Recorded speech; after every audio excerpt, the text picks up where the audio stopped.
Halo semuanya, gimana kalian? Balik lagi bersama gua dan di pembahasan game RPG. Jadi setelah kemarin kita bahas tentang sejarah Scarlet Moon Empire dari Suikoden 1, sekarang gua pengen bahas sejarah Highland Kingdom dari Suikoden 2. By the way, buat kalian yang punya rasa penasaran tentang beberapa misteri Suikoden, kalian komen aja di bawah dan nanti gua bakal usahain upload secepatnya.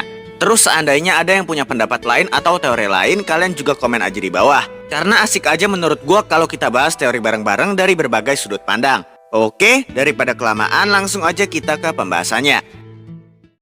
Dulu di tahun 230 Solar Year, Kranach Rukner melakukan pemberontakan bersama Julian Silverberg dan para pengikutnya setelah rumor kematian atau menghilangnya Hikusak, sang pemimpin kerajaan Harmonia. Nah, dampak pemberontakan tersebut merambat ke daerah-daerah lain yang masih menjadi bagian dari kerajaan Harmonia. Karena ketika kematian Hikusak, ada beberapa teori konspirasi yang tersebar ke telinga penduduk sipil. Mulai dari adanya pengkhianatan dari petinggi kerajaan, dan beberapa hal yang lainnya yang membuat keadaan semakin buruk.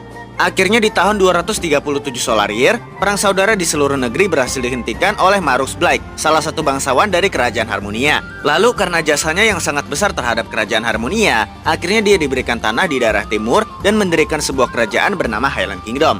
Tak lama setelah didirikan, Highland Kingdom berniat memperluas wilayahnya ke daerah selatan dengan memulai invasi ke kota Muse sebagai ibu kota dari Dunan Kingdom. Tapi invasi tersebut digagalkan oleh tentara South Window yang berhasil memukul mundur pasukan Highland hingga ke perbatasan antara Dunan dengan Highland yang ada di utara. Dan akhirnya Highland Kingdom gagal memperluas wilayahnya ke daerah selatan. Sejak peristiwa tersebut, sengketa tanah terutama di daerah timur terus terjadi selama bertahun-tahun. Sampai di tahun 314 Solar Year, Dunan mengubah sistem pemerintahannya dari kerajaan jadi negara serikat dan mengubah nama negaranya dari Dunan Kingdom jadi City State of Jouston.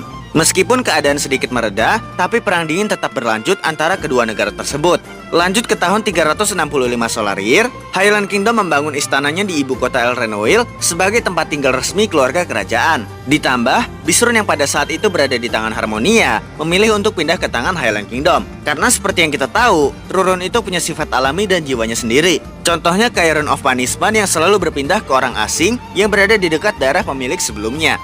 Nah, berpindahnya Bisrun ke tangan Highland Kingdom disetujui oleh pihak Harmonia, dan mereka justru menganggap itu sebagai hadiah kepada Marux Blake yang telah menstabilkan keadaan Harmonia yang udah benar-benar parah ketika terjadi perang saudara dalam waktu yang cukup panjang.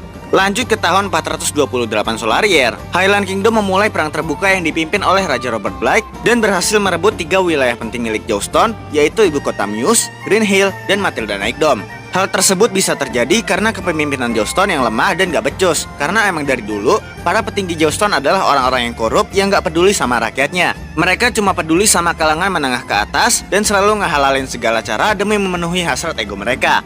Tapi berkat taktik Jouston dengan pasukan mereka yang tersisa, pihak Jouston berhasil merebut kembali 3 wilayah mereka dan kembali memukul mundur pasukan Highland ke perbatasan. Akhirnya di tahun 434 bersamaan dengan naiknya tahta Agares Black sebagai raja, City State of Jouston dan Highland Kingdom membuat kesepakatan untuk melakukan gencatan senjata. Genkaku dan Han Cunningham sebagai jenderal besar dari kedua kubu melakukan duel untuk menentukan wilayah Kiaroton menjadi milik siapa. Duel tersebut dimenangkan Han Cunningham karena mungkin kita udah tahu bahwa dari beberapa petinggi lainnya melumuri pedang Genkaku dengan racun agar Han terbunuh dalam duel tersebut. Alhasil Kiaroton resmi menjadi kawasan milik Highland Kingdom dan gencatan senjata resmi dilakukan setelah duel persahabatan tersebut.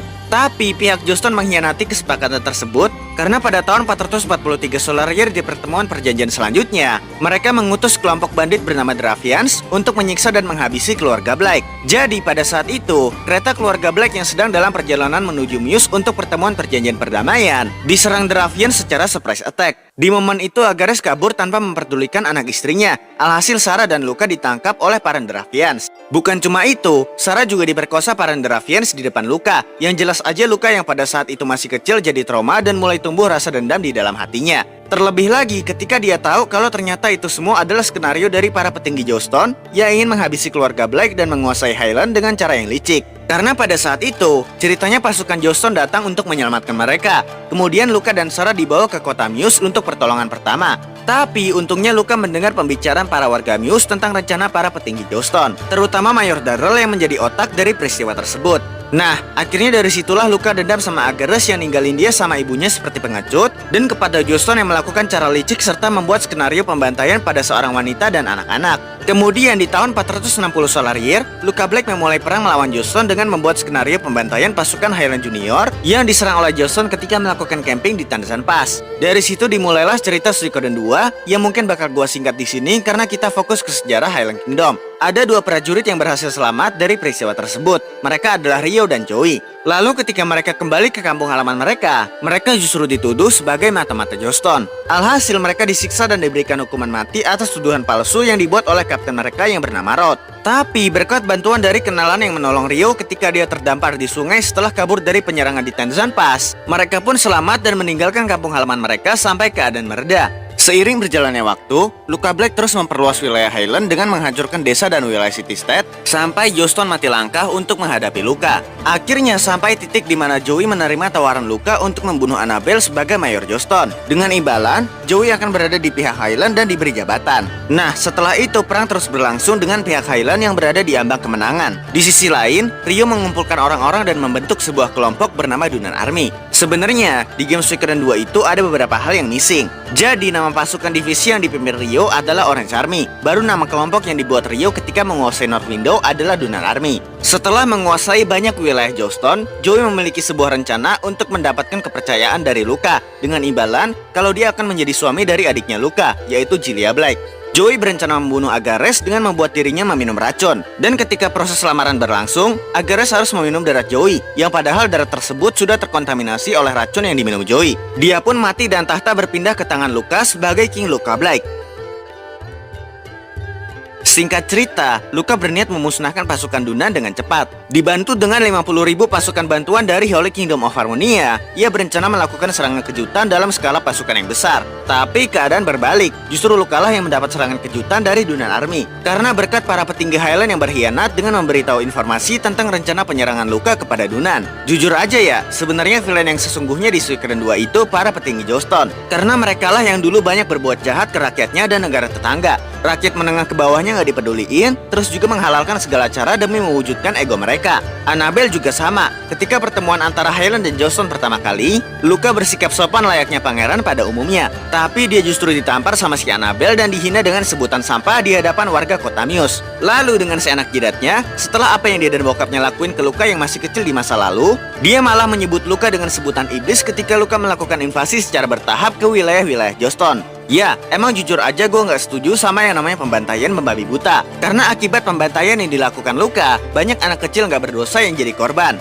Tapi gue setuju kalau seandainya Luca ngebantai abis para petinggi Joestar terutama Annabelle. Lalu dia mengambil alih Joestar dan memimpin rakyatnya benar-benar supaya rakyatnya nggak menderita. Karena Luca pernah bilang, penderitaan di dunia ini nggak akan ada akhirnya kalau dunia nggak dipimpin oleh satu orang. Akan selalu ada korban dan perang, dan pengorbanan harus dilakukan demi mewujudkan perdamaian yang sesungguhnya. Artinya sebenarnya Luca itu baik. Dia nggak mau ada orang lain ngerasain apa yang dia rasain di masa lalu. Dan menurut gua justru ketika Luca pengen ngebunuh Pilika, itu adalah hal yang lebih baik daripada Pilika ngalamin penderitaan ke depannya. Karena Luca bakal ngancurin Joestar habis-habisan dan memulai revolusi besar-besaran. Otomatis akan ada kelaparan dalam jangka panjang dan akan ada perang di seluruh wilayah Joestar. Karena gue yakin kalau Pilika adalah Luca di masa kecil, tapi Luca dibiarin hidup setelah disiksa habis-habisan dan udah tahu pahitnya hidup penuh penderitaan sebagai korban. Nah, satu hal yang membuktikan kalau Luca sebenarnya menginginkan perdamaian dan dia bukanlah iblis, itu ditunjukin ketika scene terakhir dia sebelum tewas di tangan Ryo, ya dimana dia nemuin kenang kunang yang terjebak di dalam jebakan yang dibuat manusia. Di situ dia mengatakan, siapapun yang melakukan hal ini, dia harus menerima bayarannya. Dia juga bilang kalau dunia ini bodoh, yang dimana Joestar lah yang memulai segalanya, tapi mereka bersikap seolah-olah mereka adalah korban dan Luca adalah penjahat. Lalu ketika dia membantai orang-orang Joestar, banyak orang mengulurkan tangan untuk menghabisi Luca Black sebagai pelaku dari pembantaian tersebut. Sedangkan ketika Joestar membantai dan menyiksa Luca dan ibunya, semua orang buta dan tidak ada yang mau mengulurkan tangan untuk menegakkan keadilan. Orang-orang Joestar dan para petinggi yang berada di kota Mios justru malah mendukung perbuatan yang didalangi Mayor Darrell. Dan mereka juga tertawa bahagia sambil mengatakan kalau Highland Kingdom terutama keluarga Black harus dimusnahkan karena mereka adalah sampah.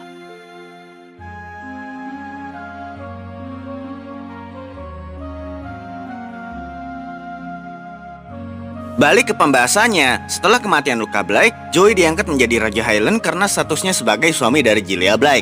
Meskipun Luca Black sudah tewas, peperangan antara Highland dan Joestar belum terselesaikan. Joey yang pada saat itu menjadi raja dari Highland Kingdom, membuat undangan palsu untuk mengajak Ryo sebagai pemimpin dari Dunan Army ke dalam pertemuan perjanjian perdamaian.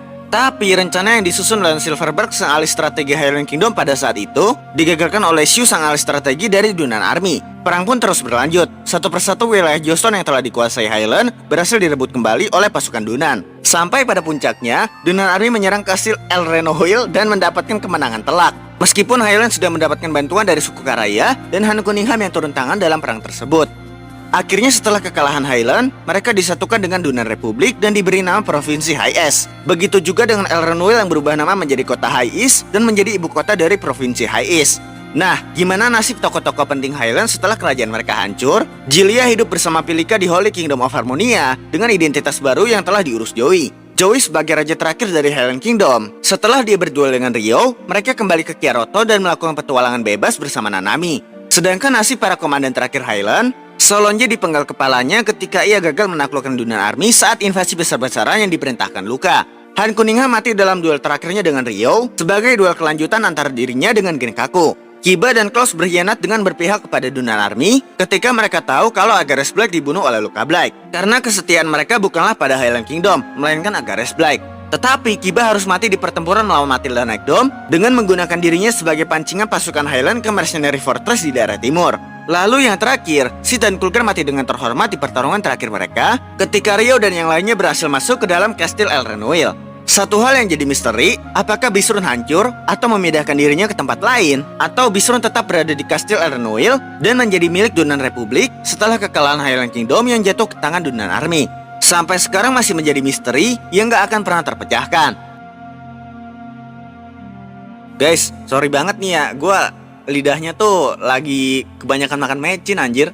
Jadi lidah gue tuh jadi kasar dan buat ngomong kalau pakai intonasi itu kurang enak. Ini gue ngomong biasa sih masih bisa gitu. Cuma kalau pakai intonasi gitu gue agak susah. Karena lagi panas-panas gini tuh gue lah males banget masak. Udah panas, kalau masak gue tambah panas. Jadi gue makan tuh beli aja di warung apa pesen GoFood. Dan itu tuh ya lu tahu sendiri lah kalau makan di luar kan pasti ada mecinnya. Dan kalau untuk ya konten kreator kayak gue ini yang ngandelin suara itu tuh emang nggak boleh makan mecin terlalu banyak. Kalau makan mecin terlalu banyak ya gini, jadi lidahnya kasar dan susah buat baca narasi gitu. Otomatis intonasinya tuh bakal berantakan kalau ngomong cepat. Cuma ini udah mulai gue usahain gitu kan masak di rumah. Dan apa ya, sayang aja gitu kayak akhir-akhir belakangan ini kan udah 8 bulanan gue kan gak upload ya. Uploadnya kan bolong-bolong. Dan gue tuh udah usahain kelarin semua masalah di kehidupan nyata gitu. Jadi udah fokus ke YouTube lagi gitu. Dan kalau masalah makanan sih ya gampang lah. Mungkin kedepannya ya gue usahain ya biar ya uploadnya makin rutin. Karena jujur aja gue kalau upload kayak dulu itu seminggu 2 kali itu bisa aja, cuma mungkin kontennya kurang berisi gitu. Kalau sekarang kan konten gua kan ya banyak bahas teori, fakta, dan itu tuh nyari apa ya referensinya, informasinya tuh agak lama. Soalnya gua emang ngerjain ini channel kan sendirian gitu. Ya segitu aja dah. Thank you ya. Arigatou gozaimasu. Salam Kikomori.